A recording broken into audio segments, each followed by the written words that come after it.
The plaintiff is accusing the defendant of grossly neglecting their client's security and privacy. The plaintiff believes that the defendant is neglecting all of their responsibilities, the biggest being that they will not let him have access to the system.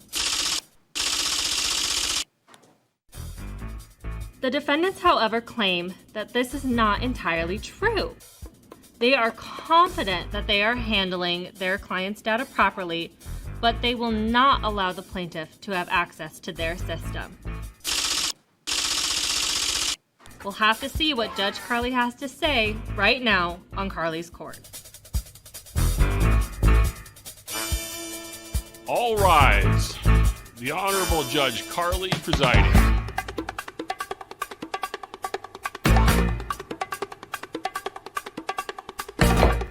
Please be seated. I must admit, I am a little confused by this one, bailiff. The defendant is denying only most of the plaintiff's claims. Most of them? Plaintiff. Thank you, Your Honor. I intend today to prove beyond a shadow of a doubt that the defendants are severely negligent in their client's security and privacy needs. I have a list of violations, and I am prepared to go through them in painstaking detail. At the end, Your Honor, you will have no choice but to find the defendant guilty.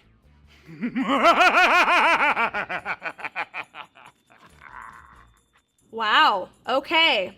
Defendant, how do you respond to that? Also, please explain this mostly denying. You realize this is a real courtroom. I do, Your Honor, and I mean no disrespect. As to the plaintiff's claim, they are mostly false. What we mean is that he's claiming that we've neglected our clients and handled their data improperly. What that is completely false. I'm confident that after hearing our side and seeing all the evidence that we have, you'll agree.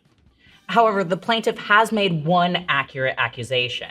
He claims that we have not let him into the system, and this, Your Honor, is true. Yes, we have not, and we will not let him into the system until he complies with our security and privacy rules. Your rules? Our COC rules. Plaintiff, you're concerned about your private information in HMIS. Defendant, you manage the system. Let's start with the basics. What is HMIS? HMIS, Your Honor, is a database system used to collect and manage information about individuals experiencing homelessness and their needs. It helps agencies provide better services and track progress. This also includes DVIMS, or DVIMS, which is a separate system for domestic violence survivors that does follow all of the HMIS rules. Judge KarLee knows that the HMIS system should be used for completing enrollments, assessments for clients served by the agency, referring clients to other services and/or agencies, creating case notes and tracking client progress, coordinating services for a client. HMIS should not be used for personal gain, biased opinions, stalking, sharing with others outside of service providers, showing service point to a non-licensed person, or curiosity. Client information should only be shared and only searched for on a need-to-know basis. Need-to-know means the legitimate requirement of a person to access sensitive information that is critical to the performance of an authorized assigned mission of an agency authorized to use and enter information into HMIS or DVIMS. And it's also the necessity for access to specific information required to carry out official duties. Need-to-know basis does not mean that staff can have clients sign a blank release in order to fill out at a later date when they are needed. The use of a general release, which is prohibited by state and federal law. Staff disclosing client information to third parties without client authorization. Staff discussing within professional settings informal case discussions that occur on site where others who do not need to know may overhear. Staff discussions outside of professional settings, case discussion in public places, staff identifying individuals as clients at social events, self-help groups, or in public, client files being left open in an open area for others to see. All right, thank you. Plaintiff, you may begin with your first accusation. Thank you, Your Honor. Let's start with something that should be easy, but the defendant still does it wrong. Disclosure. Do their clients know what HMIS is? Do they know about DVIMs? I don't think so. I don't think the defendant tells them anything. The client thinks they have to answer the questions in order to get services. This is atrocious. That would be bad. Tell me this is not true, defendant, because if it is, you're going to have a very bad day. Respectfully, Your Honor, that is absolutely not true. We have the HMIS notice of data collection sign posted at all client intake location. The notice explains that HMIS and what it is and why we collect data. Here is a copy for the court. Bailiff. Our agency also has a written privacy policy with allowable uses and disclosures of protected personal information. It is made available to the client upon request. Here's a copy for the court.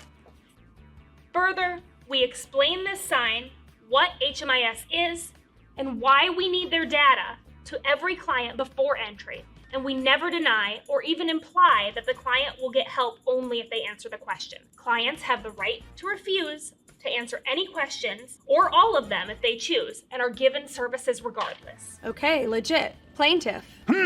Fine. I'll give them that one. But ask the defendants about their computer and network security.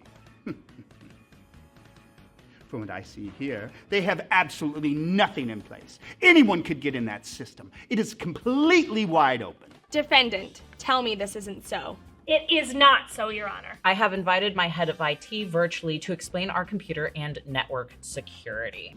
This is our IT guy. Your Honor, all of our computers are password protected. They all have virus protection, and they are all in areas that can be physically secured and locked. We use strong passwords and have regular system updates. We also have a firewall in place. Every user is required to go through training that includes security and privacy. Those users have unique login IDs, which enable us to track everything a user does in the system. Sharing of IDs is strictly forbidden. Our paramount concern is the protection of our clients' PPI, their personal protected information. HMIS systems have the highest level of transmission encryption possible. Plaintiff, your response. Bah! They let anyone have that data. I bet they're selling it. Seriously? Defendant? That is not true, Your Honor. We do share some information, but it's only de-identified, meaning that the client's PPI has been stripped away. That's the client's name, their social security number, their birth date. That is never shared outside of the sharing group that has a sharing agreement in place. Client information is only shared to provide or coordinate services to a client, for functions related to payment or reimbursement for services, to carry out administrative functions like legal, audit, personnel, oversight, and or management functions, or for creating de-identified PPI. We also never send client PPI in an email. Instead, we use a client unique ID number that our system creates, allowing other authorized users to access that client's record. Additionally, as we stated previously, we do not share client information unless it is absolutely necessary to serve that client. So we don't disclose a client's disability or disability type, a client's sexual preference, things of that nature. Additionally, we just don't gossip about clients. Even though we've been discussing HMIS and electronic communications thus far, these policies also affect verbal interactions between case managers as well. Anyone working with clients is expected to be conscious of where and how they are sharing client information. Not talking loudly in cafes, for example, or being conscious of community members' presence when they are talking about a client. To reiterate, clients' information is theirs, and we have to be conscious of them confiding in us. Further, all of these policies are in writing. I have given the court the consumer notice, and I would like to submit these. Your Honor, the defendant has submitted agency participation agreement, which formally establishes parameters for HMIS participation for an agency. It's updated and signed annually. The HMIS user agreement, which establishes parameters for HMIS participation by an end user, and these are signed and submitted to ICA. The consumer notice notifies clients about an agency's privacy practices and how the agency can use and disclose PPI. The consumer notice is posted somewhere visible to clients completing an intake with an agency. And the interagency data sharing agreement formally establishes parameters for uses and disclosures of client data that are electronically shared between agencies for the benefit of the client. So, yes, Your Honor. This all looks very good. Fine, they write stuff down. So what? Nobody reads. I do. However, defendant, how do you respond? We explain everything verbally. We go over what HMIS is, why we use it, security issues, privacy protection, benefits, and risks for the clients. Very good. Bailiff, do they have anything about password security? Right here. Every user accessing an HMIS system must have a unique username and password. A unique password includes at least one number, at least one uppercase letter, at least one lowercase letter, at least one symbol, and a minimum of 12 characters. And they give some tips.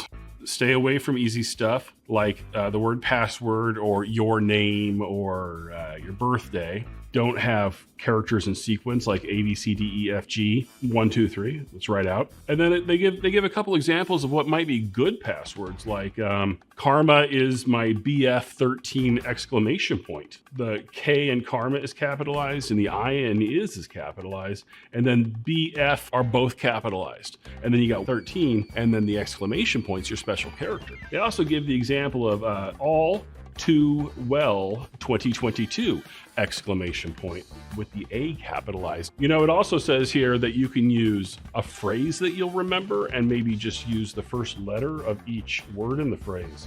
So you could say something like, before you, I had only dated self-indulgent takers. One of the I's can be an exclamation point. So you've got a lot of options. Your Honor, I do believe that the defendants have more than fulfilled this responsibility. The court will take a short recess and review these documents more thoroughly.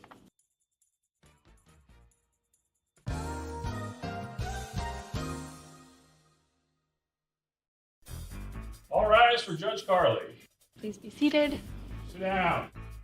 After careful review of the documents submitted by the defendant and taking everything into consideration, I find that the defendant has done nothing wrong. They're ensuring the confidentiality, integrity, and availability of all client information collected. They protect against any threats to security. They ensure compliance by all users. They require that all users attend an annual security and privacy awareness training. They perform an internal annual security review and verify the security of equipment and compliance by all their users. I find for the defendant. Case closed.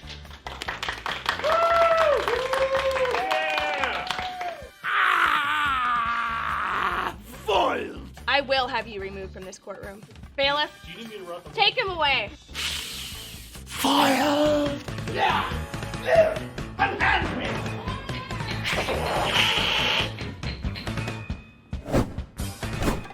Oh my goodness, well congratulations. How are you feeling about your big win today? Relieved. I think everyone in the courtroom also agreed that the plaintiff's allegations against us were just completely outlandish. And I feel like Judge KarLee, I'm so glad that she agreed with us, and I feel like justice was served. Yes, I agree with my colleague. We do take security and privacy very seriously, and so I am glad that the system was able to recognize that today. Awesome, perfect, thank you. Thank you. I know today didn't go exactly how you wanted it to, but how are you feeling? Do you think justice was served today? Of course it wasn't. I won't say that the judge is a fool, but I completely disagree. And I will be watching. They will slip up, and I will get them. Okay, thank you. Amazing.